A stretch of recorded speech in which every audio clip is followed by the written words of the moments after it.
Long now has mankind looked up to the skies and wondered if we are alone in this universe. Many miraculous things have been spotted all over the world, reported by our militaries, and sparked great debates amongst ourselves. I am here to tell you that, ladies and gentlemen, people of Earth, brothers and sisters of all races, all countries, that we are not alone. We have never been alone. That some higher power has sought to spread the gift of life throughout the universe and beyond all comprehension. It is in these times we must learn to love one another. We must not share hate, but joy. We must not inhibit, but we must grow. These beings are our friends. They are our family. They want to help us become better, to see the true potential of mankind. And for maybe one day, we will join them in their voyage to help other beings from other star systems. As shocking as this news may be, it is nothing new. Our governments of the world have known for quite some time that we are not alone in this universe, and we have had contact for many of years, slowly preparing the American public and the publics of the world for such a revelation. We are not alone, and we are about to embark on the greatest journey mankind has ever experienced. Ladies and gentlemen, we have contact.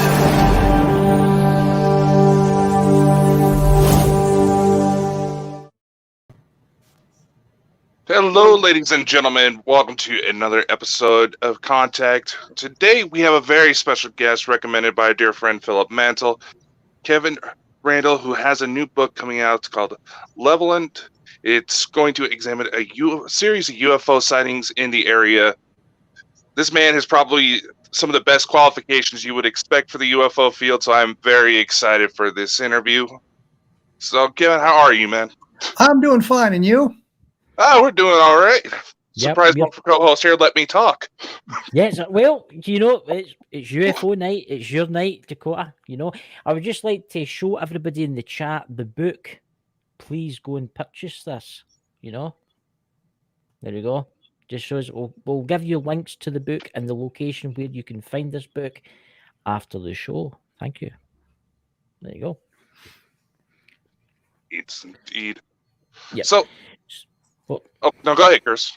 I was just going to say, I just welcome Kevin to the show. I was just going to ask you, how did you get into this kind of era? How did you get into this subject?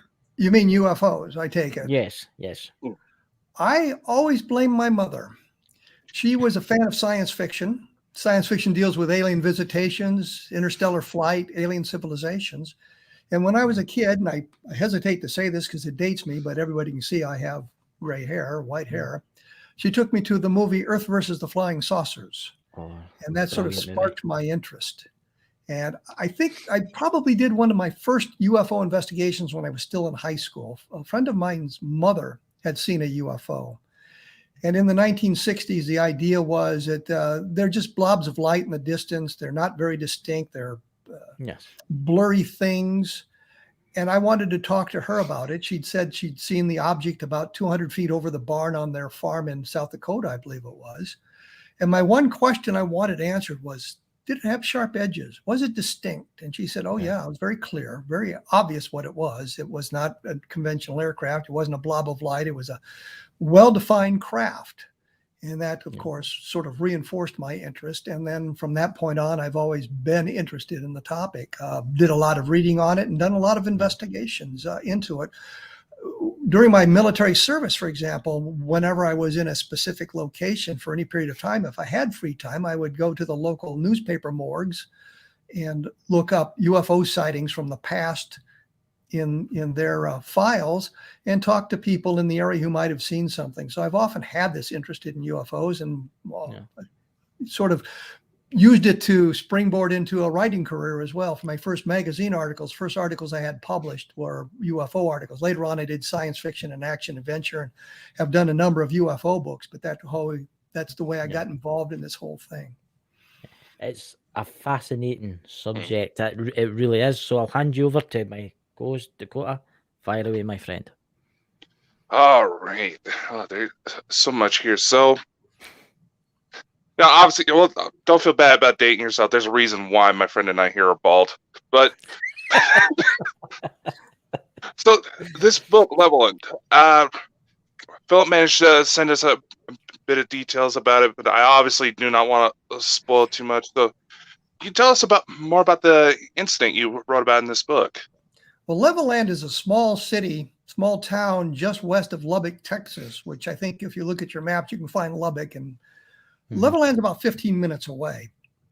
And during the evening of November 2nd, 1957, a large number of people saw a UFO close at hand, came close to their cars, stalled the car engines, put out the headlights, that sort of thing. People all around the area.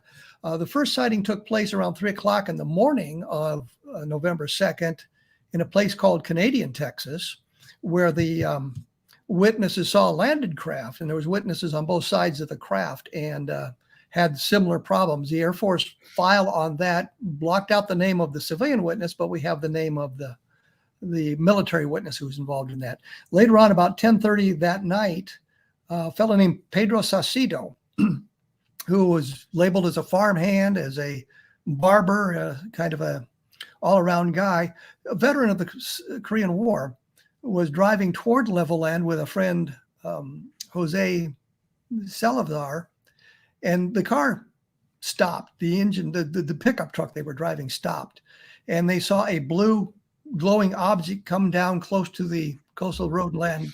Saucedo was so scared he dived out of the car and rolled underneath the engine, or rolled underneath the vehicle to protect himself. And Jose sat there just kind of paralyzed. Later on, the object turned a bright red, bright orange and took off in the distance. And once it was gone, Saucedo was able to start his car, but they were so afraid they would encounter it again. They didn't go to Leveland. They called the sheriff. And of course, the reaction was, these guys are drunk. They're playing some kind of a joke. They just blew it off. Yeah. But not long after that, they got another call, and then another, and then another. And they realized something was going on out there. The people were calling and saying that, this object, this glowing red object, came close to their car, stalled the engine, put out the headlights, filled the radio with static. And once it was gone, they were able to restart the cars and continue on their way. The Air Force claimed that there was only 3 people who saw the object. If you go through the Air Force file on it, you can find the names of at least 9 people who saw the object. I'm sorry, 5 that saw the object. NICAP, which was a civilian organization, said there were 9 people. I found the names of at least people at 13 separate locations. They all independently reporting this thing. Now, the important thing is, after it became clear something was going on, the sheriff, and I hate his name, it's Weir Clem, and I wish there was something like Jack Armstrong or something not quite that strange, but he decided it was time for him to go out to look for it because there were so many of these reports coming in. He was in his patrol car with another deputy sheriff. Behind him was a car with state police in it. I think it's the Texas Department of Public Safety. That's what it is now. I think that's what it was called in 1957. And importantly, there was a third car in this mini convoy filled with Air Force officers.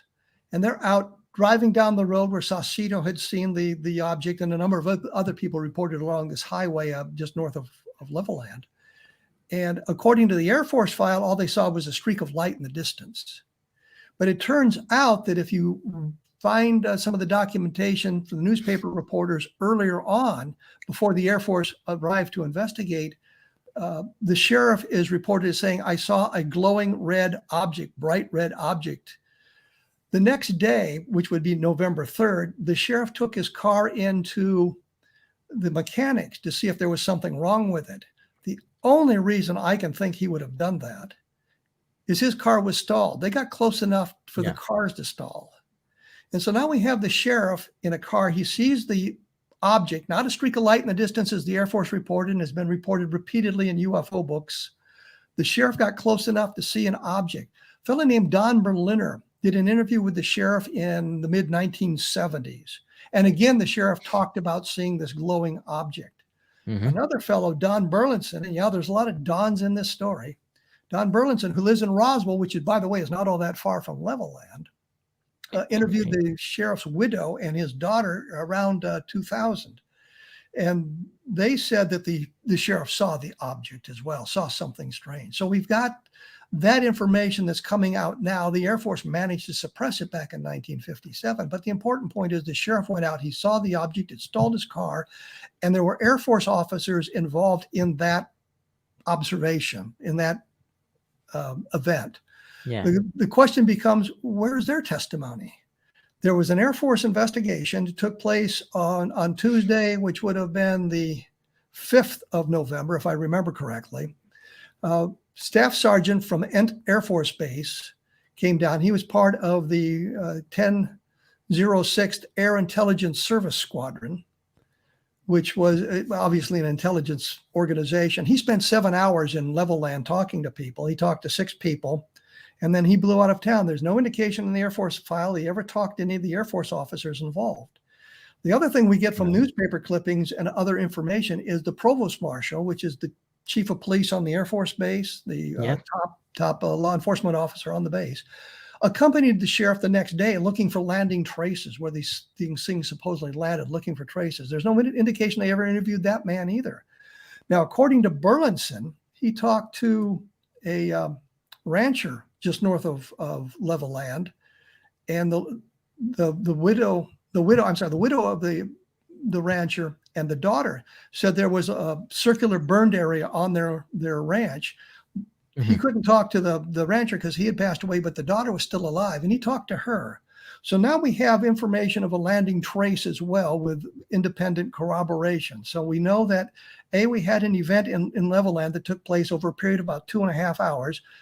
People at independent locations are calling the sheriff, calling the local police, saying this UFO, this object, this glowing egg-shaped object came down close to the car, stalled the engine. One guy said he watched it for 5 minutes. Another guy said he watched it for 15. So they got a good look at it. So we have an object that's interacting with the environment. We have observations by law enforcement, and then we have landing traces. Now, if the proper investigation had been conducted in 1957, you and I would be having a different conversation. Yeah. Because they would have gathered at least 3 different types of evidence, the landing traces, the interaction with the environment, and the testimony of the witnesses.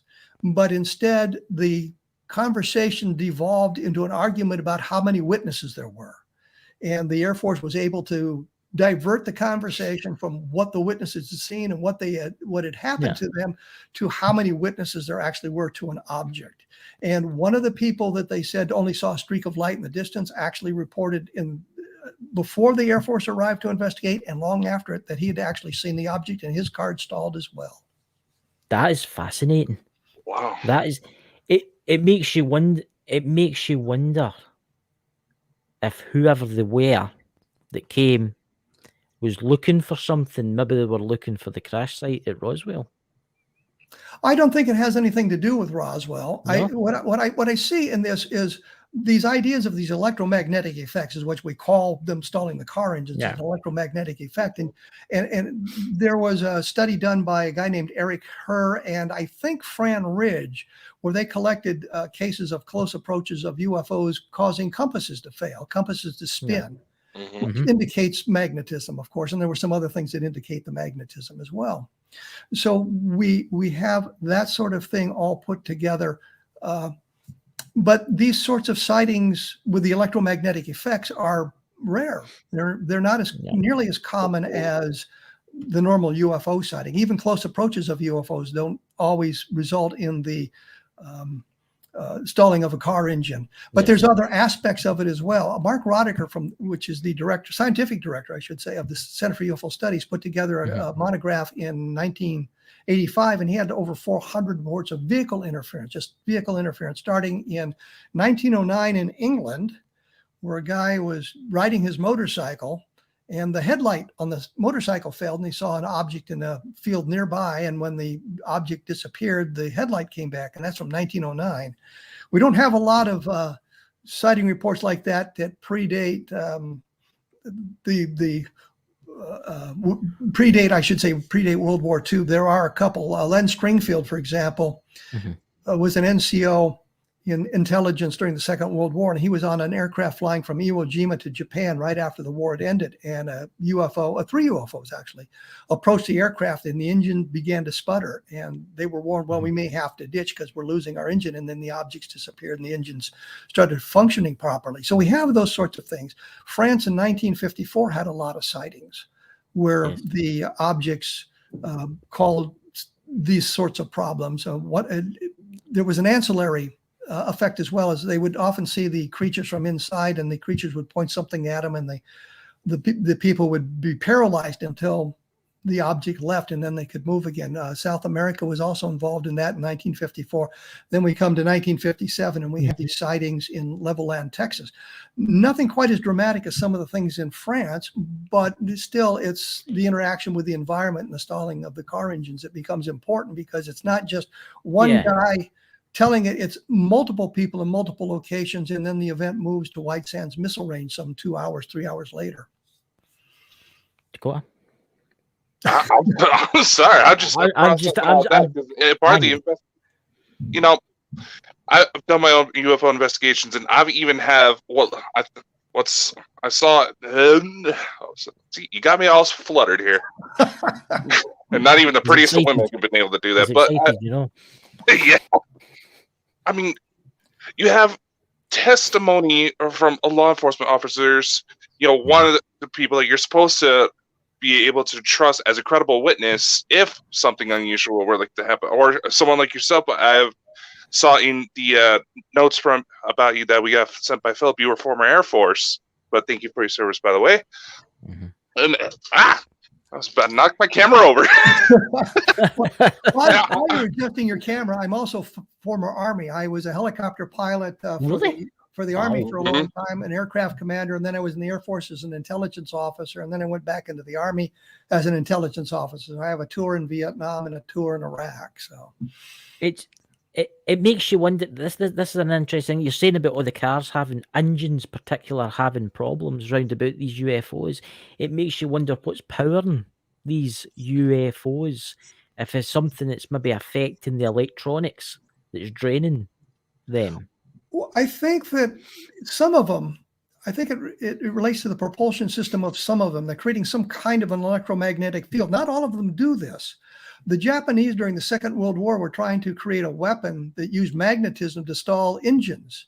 And they were able to do it, but its effective range was like 10 feet.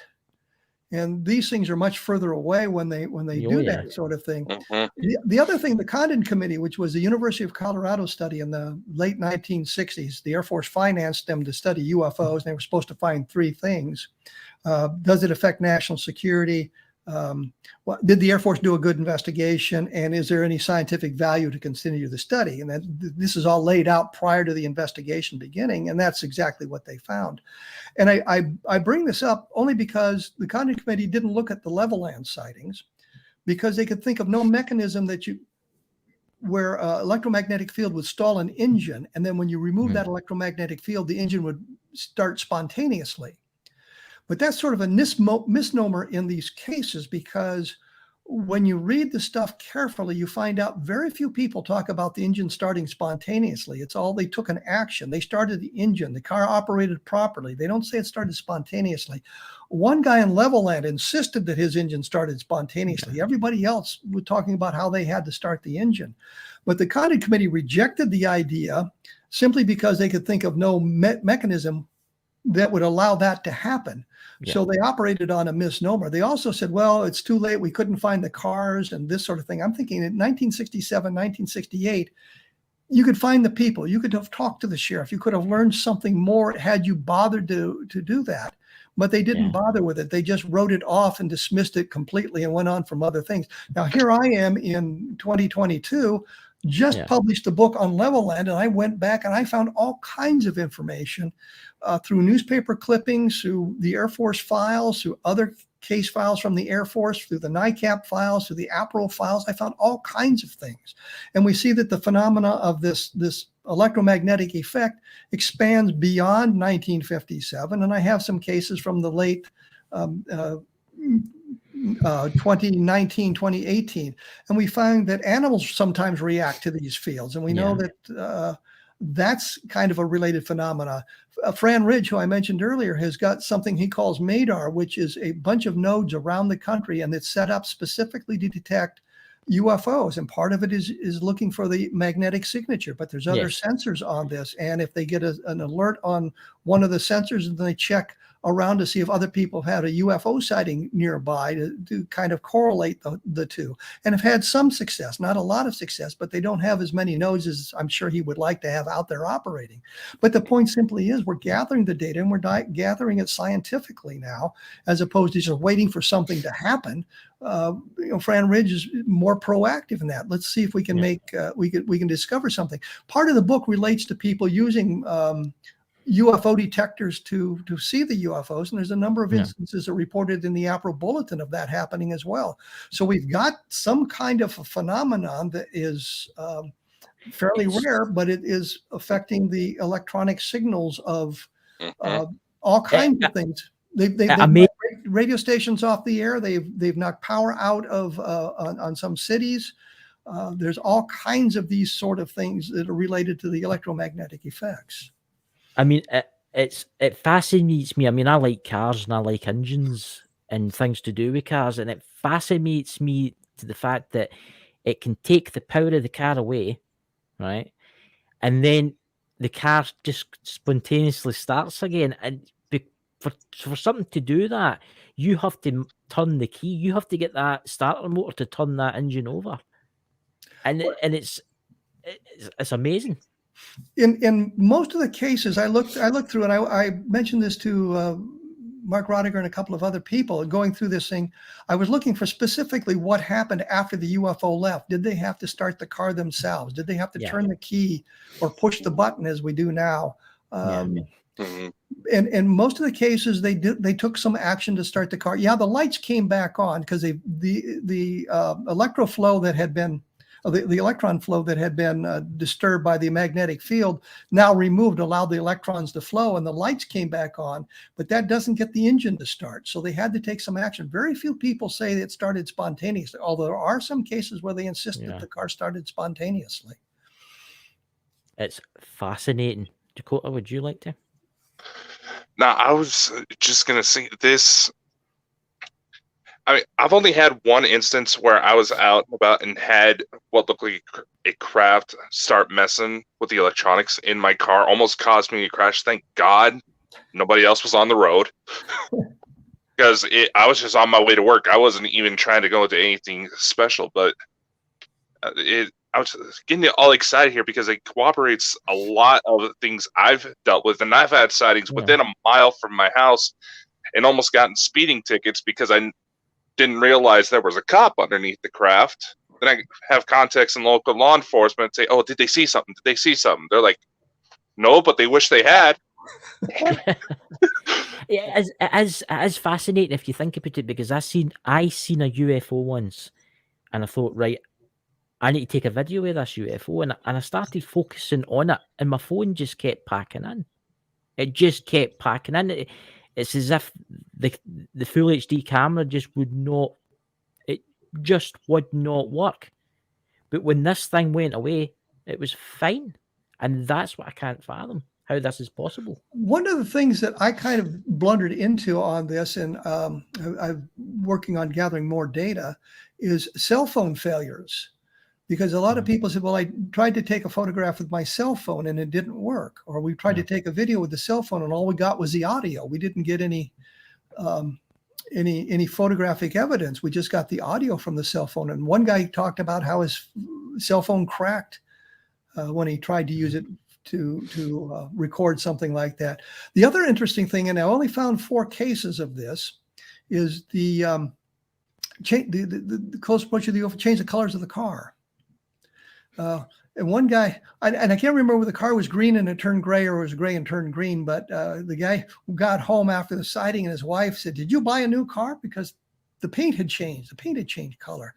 And there's only 4 cases I found, not all 4 of them did the paint on the whole car change color, but there was some change of paint around that.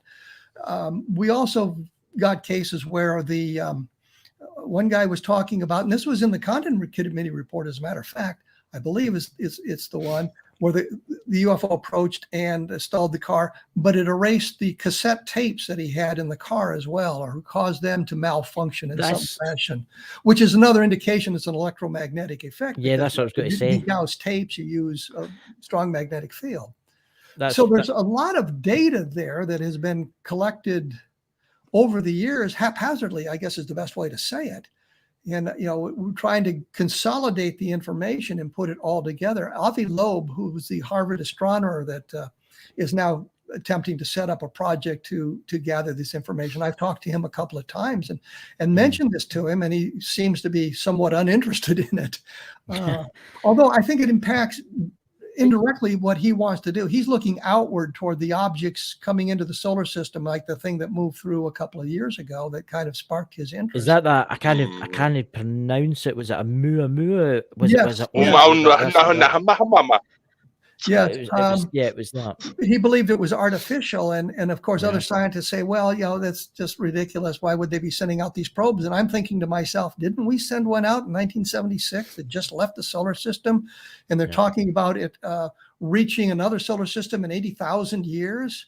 So another civilization may have been doing the same thing, looking at their or any number of civilizations looking at their own solar systems and sending out these probes past their planets before they develop the capability to travel to them themselves.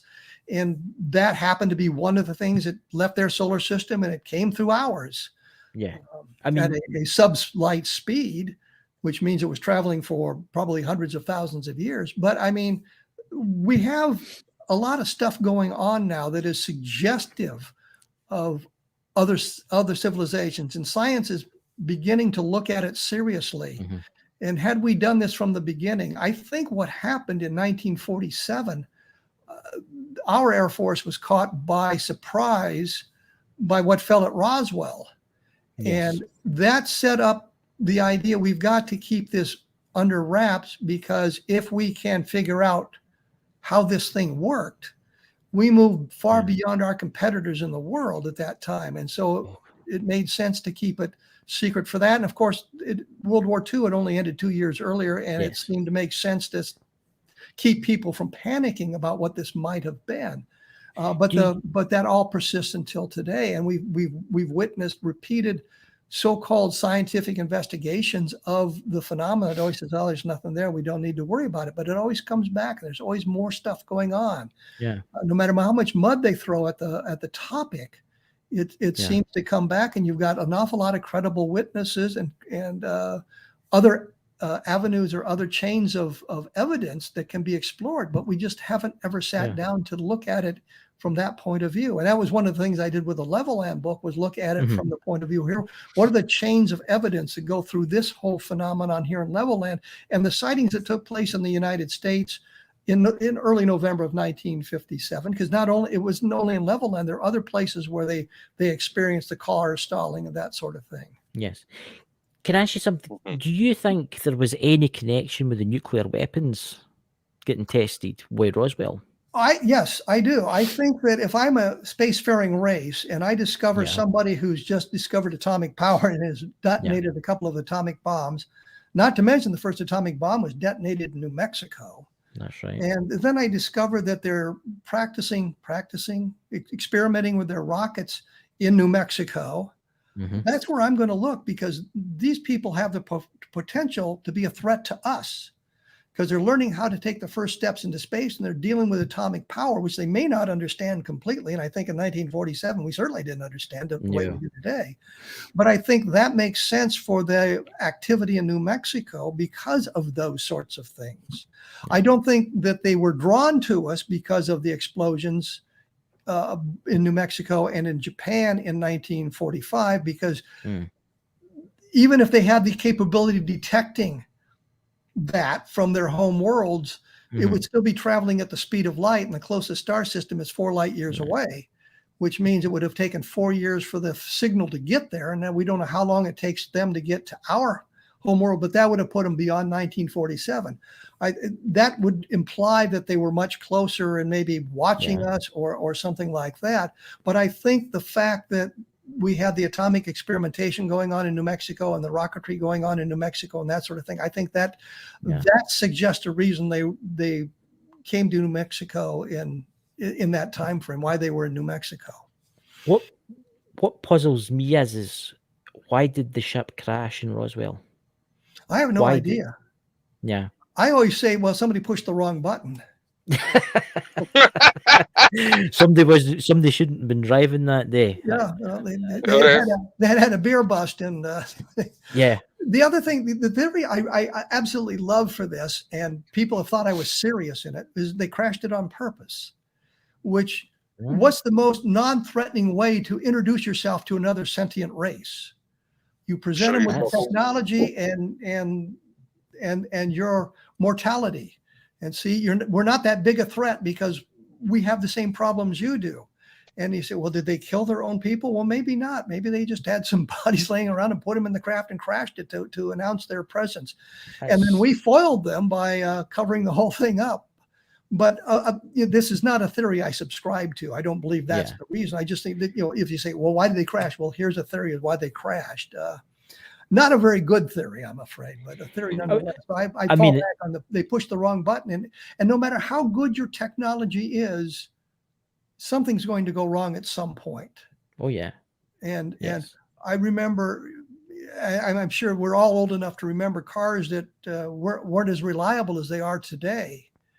And the troubles we had to it, or the beginnings of the internet and how that was very, very problematic, or the televisions, or anything they think as we watch the evolution of the technology, how they've become much, much better and much more reliable than they were when they were first introduced. Well, you think how technology and humankind has jumped from 1947 till today? I think it's just the innovation of the human race. If you look at 1947 as the stopgap, this is where it all began. But you can see the evolution of things prior to 1947 and beyond. Take the evolution of the light bulb, which people said, well, a white man didn't invent the electric light. And I'm thinking, well, that statement is accurate because it was a series of white men. The first one was Alexandro Volta. And I think 1802, 1804, hooked up a storage battery to a wire and got it to glow. He's invented the incandescent light, in essence. Yes. With the glowing wire. Impractical though it may be, he's invented it. Later on, a guy named Swan, an English guy, said that he created, once the technology existed to create a much better vacuum, he created an electric incandescent bulb that would burn longer than that, but the filament he used was platinum. Not exactly the most inexpensive way of doing it. Then you bring in Thomas Edison. He created the element, the fiber carbon element that would burn for 1,200 hours or so. Now you've got a practical light bulb. Then you bring in a guy named Latimer, and he's the first black man in this whole story. And he created a filament that was more reliable than the one that Edison had. But before you get to Latimer, you've got 3 white guys involved. But the real point is you've got an evolution of that technology. And although Volta had an idea for an incandescent light, he had to wait for other technology to evolve. And that was the ability to create the vacuum, a reliable vacuum in the light bulb, so that the filament wouldn't burn out quickly. And then Edison worked on it from there. So you can see the kind of evolution things took. And it took from the early 19th century into the later 19th century before the electric light became a practical invention. And I think if you look at a lot of invention, the first television was invented in 1927. I think the first broadcast of a baseball game was in 1939. But the technology then didn't develop rapidly after that because the Second World War got in the way. That's right. That's right. But you see the evolution of the technology, and of course the broadcast of the baseball game. I think it was New York City, and there were like 500 people could have watched it. And if you live in New York City, you might as well go to the ballpark. Yeah. I mean, if you think about it, it's kind of like the Wright brothers. They're playing out of sticks and canvas, right? And they kind of stayed at kind of like biplanes all the way up to the war started, right? World War II, and then you had Nazi Germany and you had America, and they were trying to outthink each other. And look at the aircraft we have today. I mean, we've got jet fighters that are unbelievable. Well, you go back even further into the 19th century. There is experiments with gliders and things like that. I think the Wright brothers built on that and were able to find a gasoline-powered engine that they created was light enough to create the lift for the aircraft. But that was 1903. So in 1903, we've got a biplane that flies 120 feet and stays aloft for 59 seconds.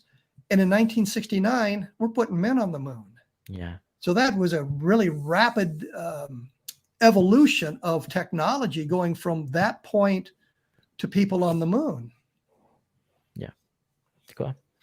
Well, and that's not. I want to make here. A little bit. He's excited. Yes, I am, and it just goes to show that perhaps back in the day when a lot of the research started into this type of thing, to some extent, you could probably forgive the individuals involved because they simply didn't know what to look for. And I've seen an argument nowadays where people try to say, oh, that can't happen because I can't think of anything that could cause that. Well, someone smarter may have come along. I've always said, we haven't really decoded what the wreckage does for us because we don't have the technology to understand that. And I used to say that if you took a power pack, a TV, and a VCR back to Merlin the Magician, and I understand that now people don't understand what a VCR is, but the point was, you take that material back to Merlin the Magician, you've got a black rib in essence, and if you know the secrets, you can get pictures and sound, color pictures and sound from it. But you've got to know, you've got to understand two things that are invisible: electricity and magnetism. And Merlin the Magician did not have the technology to understand that. And now you show up with something like that. We say, oh yeah, we get it. We understand how that works. And I think that the technology that was revealed to us in 1947 is of such a technologically leap forward that we haven't decoded a lot of it. I sometimes say that I think maybe the evolution of the composite materials that we use in aircraft now may have been something that was developed based on looking at the material recovered in Roswell.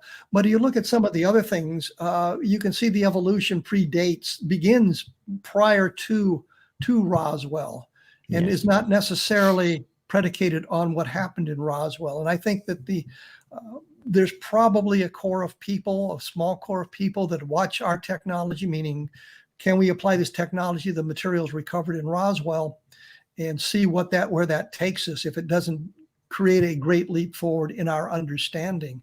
But I don't think we've made that great leap forward yet. And I think because we've kept it so secret that we can't apply the full capability of the human race to understanding it. We're so afraid of our competitors in the world gathering technology.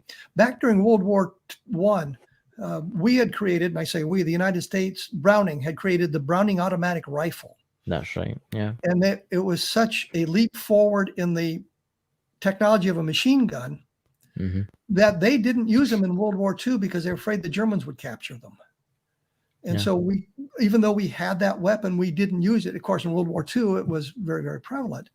But I mean, that's the kind of thing I think we look at, is that the technology, we worry about what other people were going to do with it, the technology, as we develop it and how they can use it against us. And I think that kind of inhibits the scientific research that could be done. Had we applied all our scientific knowledge to what fell at Roswell in 1947, we might be traveling among the stars by now, but we certainly aren't. What was it, 1972 was the last time we put men on the moon, and we're still talking about doing it. And the United States is the only one that's done it. I think that there's other nations that have the capability to do it, But nobody else has done it to this point. I think the Chinese are working to do it. I think I'm not Elon sure Musk. about the United Elon Kingdom. Musk wants to go back there. Elon Musk, he wants to go back there, but it's. And he's taken the first steps to do that. And then he gets the blowback from all the people. Well, he's wasting all this money on his pet projects. What good is it doing? I'm thinking, I think the pet project of putting people on the moon has really advanced our civilization, because the computing capability of the first lunar lander isn't as great as my cell phone. Yeah. But the miniaturization in that technology is an outgrowth of what they were doing to reduce the size of the computers and the weight of the computers so that they could put them on the spacecraft. So we benefit from that stuff. And instead people say, well, it cost us $400 million to go to the moon. And what is that $400 million doing? It's sitting on the moon. And I'm thinking, no, it's in the pockets of the engineers, and it's in the pockets of the manufacturers, and it's in the pockets of the blue collar workers who built many of the components that went into the spacecraft. And it's the people who've done the research, and there's all kinds that $400 million went out through the economy, and it's not sitting on the moon. The end result's sitting on the moon, but the money is still in the economy here, and people don't understand that. Yeah, I agree 100%, because there was a lot of technology developed for the men to go to the moon that gets used today, and I think we're needing to start doing that again. We're needing to start going back to the moon and then Mars, and think of the technology that will be produced from these things, Well, we can take it a step further. For the longest time, we had really no idea what Pluto looked like. That's right. I've always thought of Pluto as a Mickey Mouse little planet, but that's just my attitude. Yeah. Anyway, we had no idea what it looked like because the technology didn't exist. And now we have photographs and information of Pluto that gives us a real picture of that world that we just didn't have until 4 or 5 years ago. Yeah. And the technology has developed that we can do that sort of thing. We drop probes into Jupiter to understand more about it. Yeah. And I think they just talk about somebody had gotten pictures of the surface of Venus, and new pictures using a new technology, getting the pictures of the surface of Venus. It turns out it's not a big water world with lots of humidity, but a place that if you landed on it, it'd melt your spacecraft. Yeah. Dakota, would you like to ask? There's so many ways to go about this, man. And it seems like every time we get into the more interesting side of things, my signal conveniently starts bugging out. I know. That's the usual, Nothing. Go ahead, Chris. Can I ask you something? Have you ever seen a real life UFO? I used to say no to that question because my UFO sighting is so crappy. It's just really doesn't need to be mentioned. Oh no, please tell. When I was a teenager, I lived in Denver, Colorado. And Denver, Colorado has the Denver UFO Society, and it was in operation in the mid-1960s. And I was in high school at the time, but a friend of mine and I would attend the meetings. And we had a big meeting near Castle Rock, Colorado. And we were sitting around the campfire at night and look up, and we see something crossing the sky going from north to south. Gets directly overhead, it flashes once, and it continues on. That's it. That's my sighting. Now, we checked, and there was nothing in a polar orbit. It was going from south to north, north to south. It was in a polar orbit. There was nothing in a polar orbit that we have been able to see at that time, and this is the probably 1965, 1966 time frame. So there wasn't a lot of satellites up there at the same time.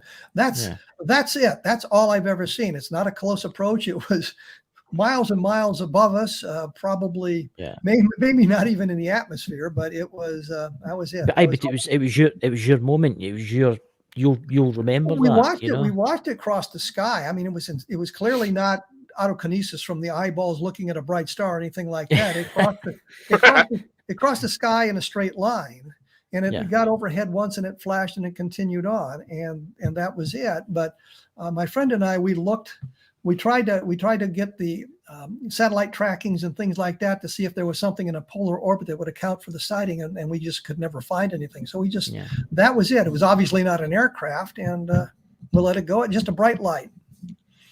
Out of your honest opinion, who or where do you think these entities are from that are I visiting don't us really right have now? a good idea. I think I wonder if they're all from the same place or if there's multiple places. And I say that Yeah. because if you take an aircraft carrier and you fly your aircraft off it, you're going to get different descriptions of the aircraft from the people who see it, from helicopters to jets to propeller-driven aircraft. Mhm. And so if you're traveling through interstellar distances, you may have some kind of a craft with lots of shuttles or whatever on it. And so what we may be seeing in the atmosphere is something smaller as opposed to the interstellar craft. But that really doesn't tell us much of anything. I am hesitant to embrace Zeta 1, Zeta 2 reticuli, which is the Barney and Betty Hill case, because I think that the star map that Betty Hill drew, and then Marjorie Fish tried to find the location and determined it was Zeta 1, Zeta 2 reticuli, is outdated because better information has moved some of the stars into either further away or closer in than they were in when Marjorie Fish was doing her work. She eliminated all red dwarfs, saying, well, there'd be nothing around a red dwarf that a spacefaring race would be interested in. And I'm thinking, how do you know that? There may be some mineral in the planets around the red dwarfs that would be of value to them. The idea of a sentient race developing on a planet around a red dwarf is probably limited given the limited Goldilocks zone around the planet and the way the evolution of those kinds of stars. But still, there may be minerals or other elements that are of interest to them that they would want to gather. So I don't know. I suspect, based on nothing whatsoever, that the aliens visiting would be from star systems closer to us than further away. But I don't know that. And an analogy is sort of, if you live in a small city, you may have to go to a hub to catch an aircraft to go a much further distance. But the point simply is you may have the capability to travel the interstellar distances if you know that, and then you launch your craft into the local area. So I just really don't understand enough about it. And if I did, I would be really, really rich. And I wouldn't be talking to you guys. That's very true. I mean, if you really think about it, these I'd aliens... be buying one of them $500 million yachts in Holland. that'd be nice. Telling him to dismantle your bridge so I can get it out to the ocean. That would be lovely. Oh, you don't know. Maybe 500 million people will buy your book. You never know.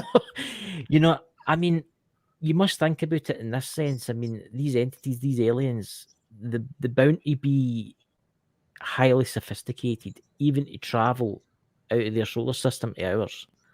They must be thousands of years more advanced, even millions of years more.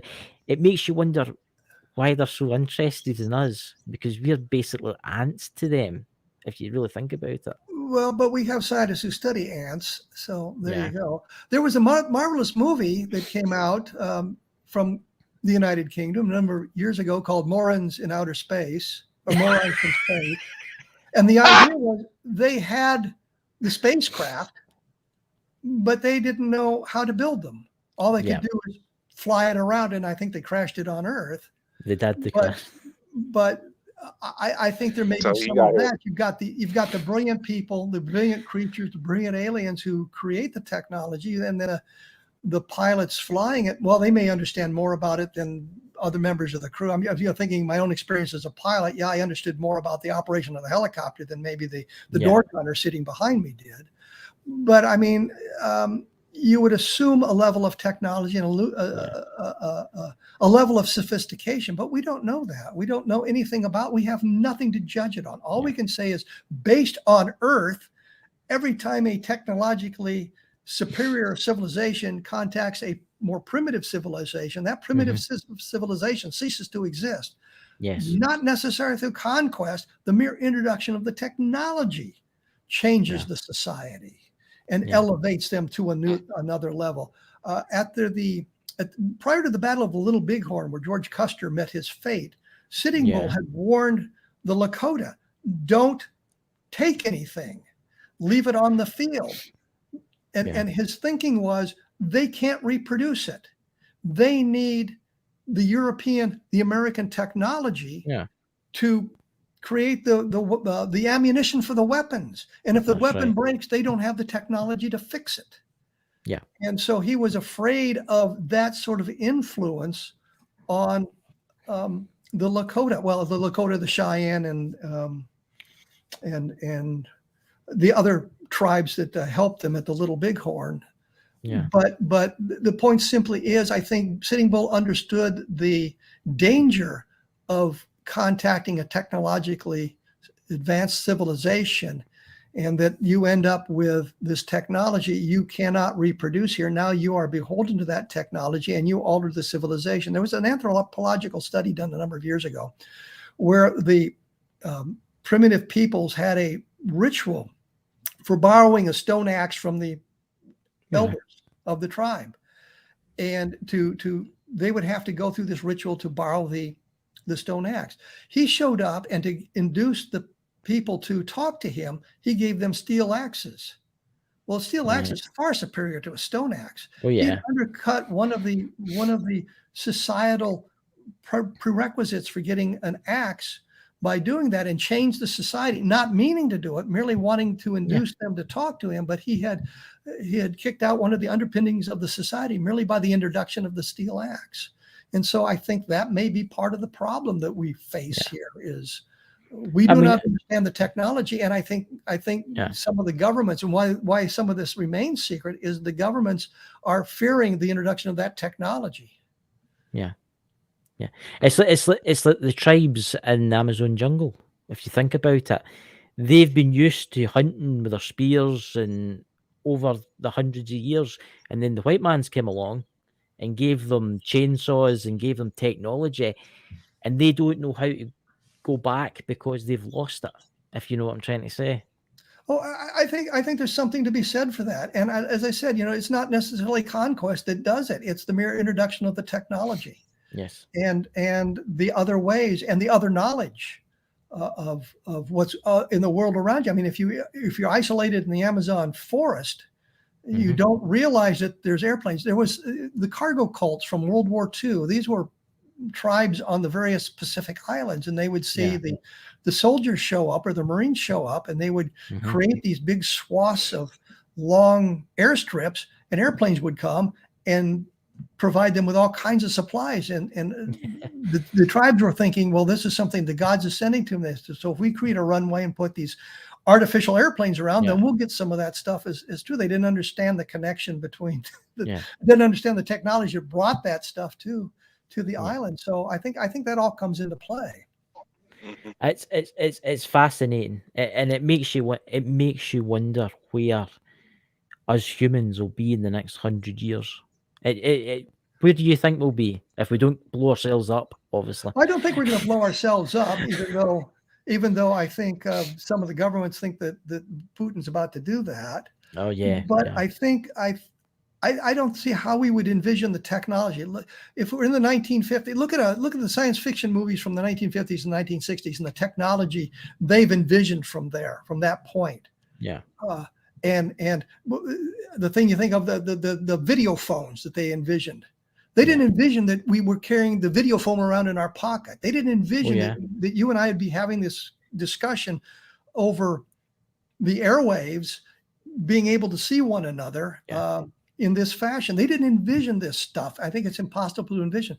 And I think that you go back to your grandparents, or my grandparents at least, they were born into a world where there weren't cars and there weren't airplanes and there wasn't television, there wasn't rockets. And when you look at what they've seen in their lifetimes, and then you think about what you've seen in yours, we went from black and white televisions with a picture tube that was 21 inches, which was really, really big, to these massive things we have today with a color that is incredible and the signal that is so sharp and clear, except of course for Dakota. Yeah. I think he's on 1 megapixel camera, Yeah, but and I carry around in my pocket, as do you, the entire knowledge of the human race. Yep. All I have to do is figure out the question to ask Google, and I can get the information from the entire knowledge of the human race. And nobody's envisioned that. So where are we going to be in 100 years? It's going to be incredible. It's frightening, because if you think about talking about aircraft, you look at the aircraft that is today. I mean, I'm fascinated with aircraft today, especially the new American fighter jets that are out. I mean, and the new helicopters, the new attack gunship helicopters. I mean, can you imagine what the aircraft in the military will look like in 100 years? I suspect they're going to be triangular shaped. Yes. And Yes. there's There's probably, I say that because we're having lots of sightings of triangular shaped craft now, and we didn't have that many before. And I wonder if that isn't some kind of a terrestrial development as opposed to something extraterrestrial. But that's kind of an interesting thought. it makes you wonder. There's probably two guys with two lab coats on right now, standing looking at the Roswell crash in a hangar, saying, "How does this work?" Well, if you remember the movie Independence Day, they couldn't get it to work until the aliens showed up again, and then the craft came on. I said, "Oh, that's how it works. Should have flipped this switch." Yeah. So before we wrap up, Dakota, would you like to do anything before we wrap up? Actually, I do have one last question to kind of take this into a different direction, because I would like to get your thoughts on this. Nowadays, you have a lot of guides where people are taking more spiritual routes to allegedly call on these ETs, and you actually sometimes are lucky enough to get footage that shows that something actually shows up. What are your thoughts on that? I don't think it really works any more than the cargo cults worked. You know, a lot of the stuff when they see the stuff, it's through night vision goggles, or it's cell phone cameras appended to night vision goggles that get stuff. And I think it's an artifact of marrying those two electronic devices together, or just just looking through the night vision goggles that you see the strange things that you don't normally pick up with the unaided eye. I don't think there's a religious component to it. I think if they do see something, it's more coincidental than it is causation. So I don't think there really is a religious. I take a much more, I guess, non-secular look at this type of activity. No, I was a secular look. I'm sorry, secular look. Curious as to what your thoughts would be, because it seems to be growing more and more popularity these last few days, and maybe they think it's going to be something that offsets the Russian-Ukraine situation right now, because I think they said that allegedly there's intelligence that says on the 16th Putin's going to start making his move. So I don't know. Yeah. I hope he doesn't. I'm a little bit leery about some of the intelligence coming out of the United States, because I've watched the State Department guy, and he wouldn't answer the question, well, where do you get this intelligence? Well, we just know it. It's going to happen. Pay attention to us. And I think it may be an overreaction. I can't probably shouldn't comment on it, but I see no benefit to Putin to do anything like that. I know one guy said, well, why do you amass 100,000 troops on the border? Well, there's always military exercises going on. Right. We're massing the 6th Fleet in various places for exercises. I think Putin is just kind of testing the waters. I think I cannot see any benefit for them jumping. Yeah, but that's just my uninformed opinion. Yeah. Well, it's been a brilliant show tonight, and I would like to thank you for coming on, Kevin. And guys, at least we got to talk about Levelland a little bit. We did. We'll need to have you back sometime. But Dakota will put the links in for your book, which I'm going to purchase, by the way, because I'm going to look forward to this. And there's the book, guys.